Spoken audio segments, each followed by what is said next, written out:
Hello and welcome to week 5 of our Connect Group series through the book of John, and it is such an exciting book that we've been going through. And just as a little bit of a refresher in terms of where we're going, in John chapter 20 verse 31, John writes and he says this, "And these were written so that you may believe that Jesus is the Christ and you may have life in his name." And so it's such a beautiful scripture that tells us that actually John writes this whole book, he writes his whole gospel for the sole reason for people to believe. But week 5, we find ourselves in one of those really, really strange stories in the Bible. But before we get to it, have you ever wanted to visit a place like London? Maybe you've been or whatever. But I know for me, growing up, I've always wanted to go to England, possibly London, and probably even go to Buckingham Palace. I don't know about you, but I've seen a lot of those videos of the guards standing outside sort of the Buckingham Palace, and people are coming up to them and screaming and shouting, and eventually the guard just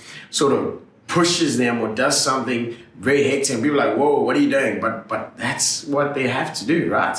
Like, imagine if people just came in and started overrunning the palace, started making noise or started going into rooms or stuff like that. It probably wouldn't be the greatest for security, but also just wouldn't be a nice scene, because that's just not what you do at the palace. Today in our story, it's in John chapter 2 from verse 12 to 25. We see Jesus, he's coming to the temple, but Jesus is mad. He's angry at the money lenders and the people selling animals and all of that. So he flips tables, he drives the animals out. And it's one of those stories where you look at it like, wait, what was Jesus doing?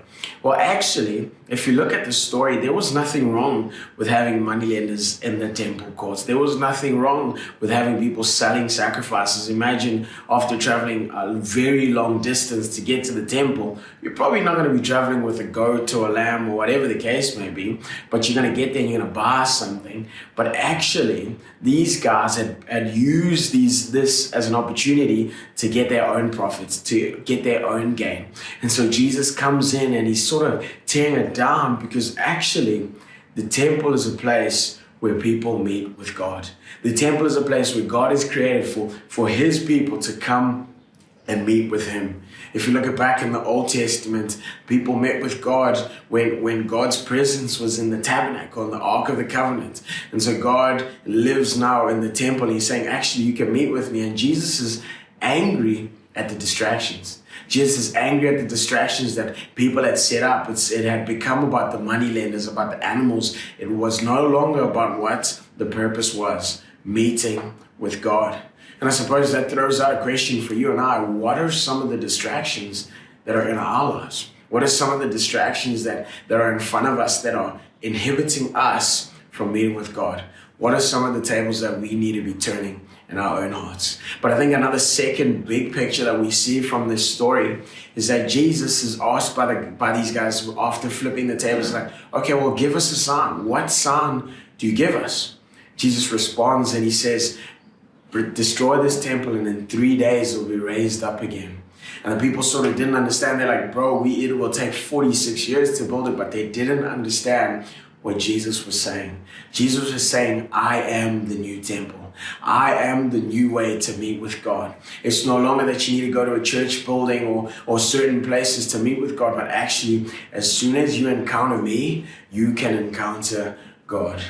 Jesus says this in John 14, verse 6, I am the way, the truth, and the life. No one comes to the Father except through me. And I believe the invitation is the same for you and I today. Actually, God is inviting us to meet with him, but he's not inviting us to come to systems or religious ways or even particular locations, but he's inviting us to come to Jesus, who is the new temple, to meet with God. I hope you're blessed by this, and I hope you enjoy your time in Connect Group. Have a great week. We'll see you on Sunday. Cheers.